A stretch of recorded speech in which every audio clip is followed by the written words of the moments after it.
Ia toi whaatalo whātu si o tātou wātu no i le nei aso. Ai usi mai le whaafonga i se tasi le nei o whaopoponga wa tātou tala mai Samoa. Mai le tautua le loa pei mo le nei aso tofi. Lua o mati, lua afe, lua sifuru ma le tolu. Ia tātou tala tomua. O le polo kete le EPC ua whaingoina o le smart meter. O loo tau fia nei ele ofisa o le pule whaatonu po le regulator. Ona toi whaauau, ona o le tele o whaitionga, mai le mamalu le atonu. O le smart meter e sili atu lona whaingo fie na ilo le cash power o loo iai nei. O le smart meter e mawhai o na whai ai lau top up online i lau telefoni. E tele e tau walu i se whale o loa e whaatau mai ai sau cash power. O le smart meter e mawhai foi o na whai ai lau top up i whale o loa whaatau cash power. E whai loa mai ai foi e le smart meter i le whiautus tu sia i lunga o lau telefoni le pā leni o lau power o loo tutoi. O le smart meter foi e tele tau walu e omi numera o le li city o lau top up. E pei ona whaia i le cash power. Pei tai, o loo whaasea nisi e tau ngata atu le smart meter na ilo o le cash power. O nisi ua whaapea mai e le leile cash power ua masani ai. A o nisi e mumusu e o atu le EPC e whaapipi i le smart meter. E maua ai o loo o la fua le lātou a inga i le tise. I tala mai ni usila. Ua whaasea nisi o taitai o e ka le sia i ni usila. I le taitai o le Destiny Church ia Brian Tamati. Ona olona tusi lima i isi tangata. Sa whailoa se fina ngalo o Brian Tamati. O le whaapau o maitanga o tamaitai. O le toatele o whaipule whaafafine whaafatama i le pāle mene ni usila. Whaopopo iai. Ma le fia o pito nu o Napier ma Hawke's Bay. E mata i ata leanga. Ua mafua ai le afao Gabriel i ni usila. E peo na sila fia e se furutasi i la tou sa mali liu i le neia fao Gabriel. Whaatasi ai, ma le tele o mea ua whaaleanga ina i nisi o vaenga o ni usila. Peitai, sa whailoa ele li polofesa i mea tau tu puanga ma tapu o inga i a Dr. Peter Lineham e le feso o tai a mionga atangata ma le leanga o le tau. Sa whailoa fo i ele neia li polofesa e tali tonu ele mawhai ona tau fia le mata o tangata i a taleanga ona o lea e whai mai Brian Tamati o ila tou nei ua mafu ai lea whao Gabriel. O le mea lea e tupu, o le tua i ina fua, o lea ma lea ai lea aini wha mauninga. Sa noa lea li i polo fesa.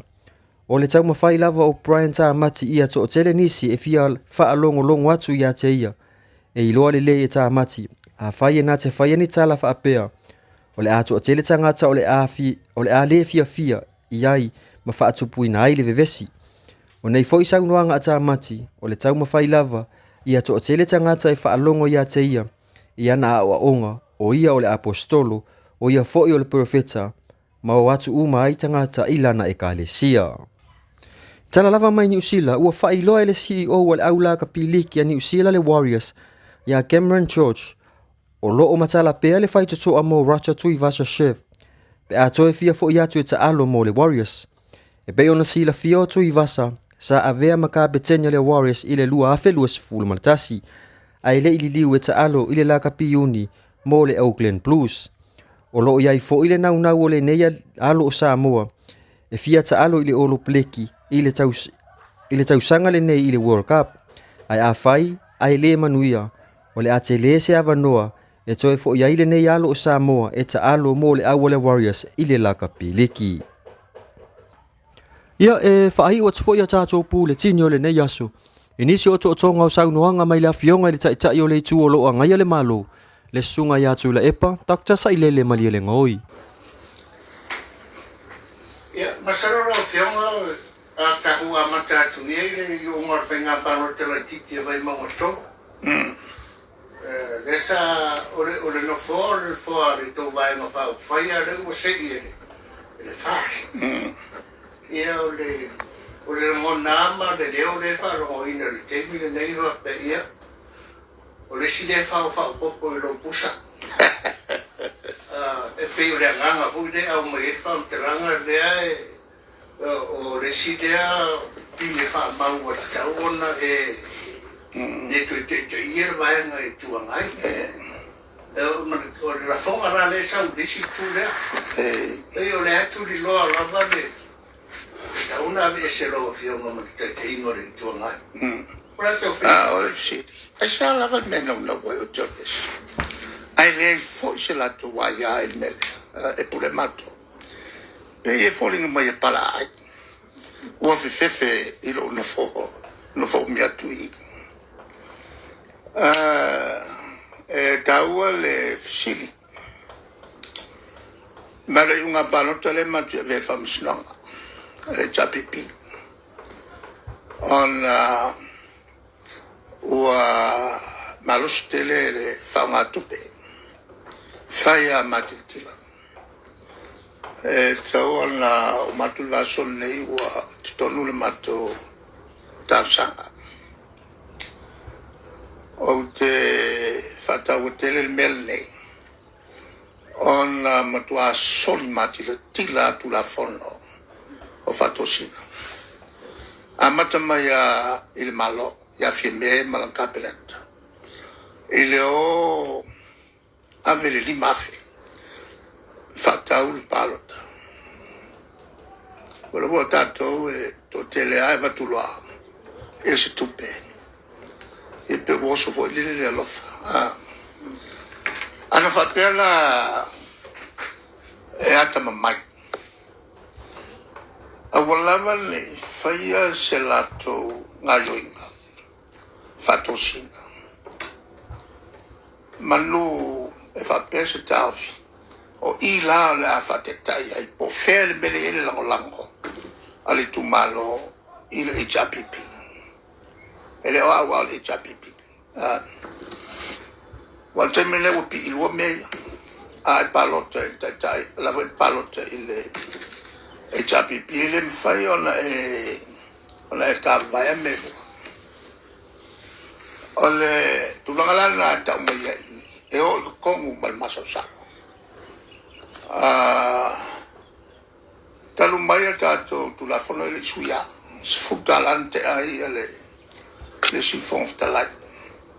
Fa sfuttalante ai le si ministal mato capeletta. Amen aveli mafi. Ya matoula. A faia muri tu il tulanga la fengo fiele la vo il fa in famiglia ona ele o solo ya il mele al famato ben la lava ya il sala ele solo ya tu la fono ole tulanga foi la le va per la no ya o uma foi ona ya tu la fono. Esse al temio la manu avelo lo tupe temio la manu o mor fenga palot se tau le luoto sanga un mulelai pa vale el pilota en fela lo feio falolo a lumo mai sotto la forma e le vola la matu fatta tali matu tilo e famsna Polala mio tono fammi longa ole a fali le ole tulangalana le o mato wangaya ina ia manino le wa e tau yais tulanga foi le e tau fale manino fammi longa mato le vai wa nomi o nonu to au de la tomata ile ma no umal te mi faya ala mangingo aku la fo olela e mato tele tu al mela al tau al mel la go ina wole ko pole ya el malo que sol tu la forno peleo al mele le faine a vecenga o mau Eso tu la forno falla.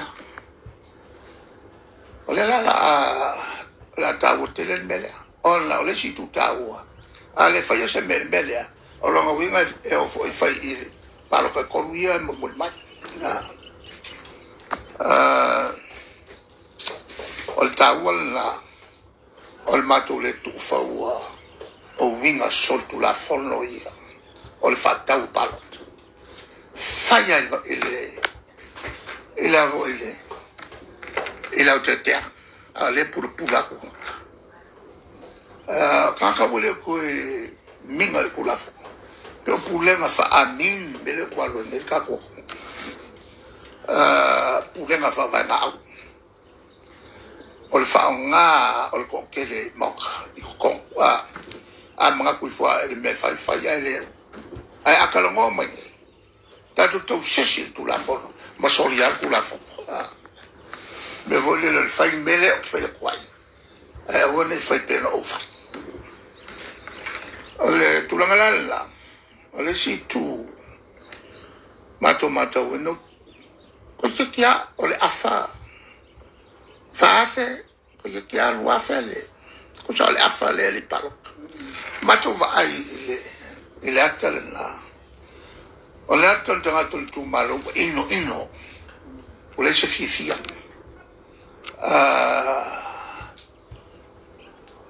ile lango ino el malo sa ye momo wole ko fakawe la ko le me ole o ko palo pe wa wole to ngane ngale ya la to le fakawe palo ele kilo mai fanga ye fanga ai mashala le tulanga le wala lo le pepelo meio male ko fa valea ele milion ngale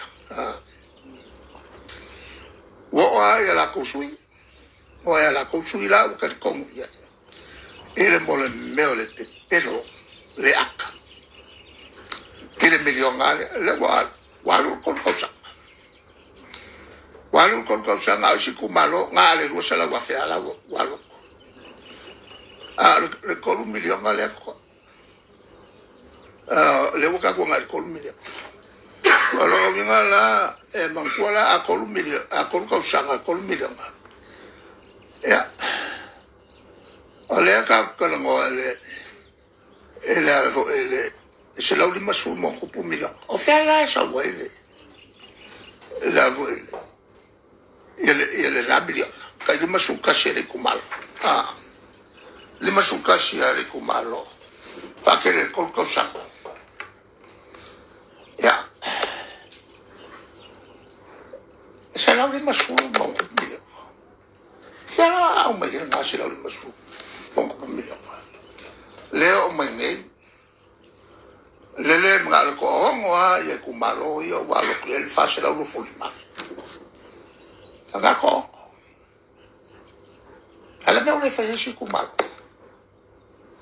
Ai pe wo fa ngale mo me ole excuse. Yo se alo fo le la ye me ye fa kat. Le fa kale akomba ma ko kumalo. Ma fa mkalanga nga. Ava ku ka pa mai si fa mkalanga. Ava. La lava ave ya yangwa. Uma fe poa le waru maki ele ya se lo masu ombe se lo masu wafi ngale lu se lo wafi ale ngalo ia o le nasi o to ngai ni sio tulanga o me o te tupu sio tato wa tunu ui Samoa nei ma fa fo atu Samoa mo lo si le fia mai le tau tua le lo pe Samoa fa afetai tele le mafuta mai so fa so i fuo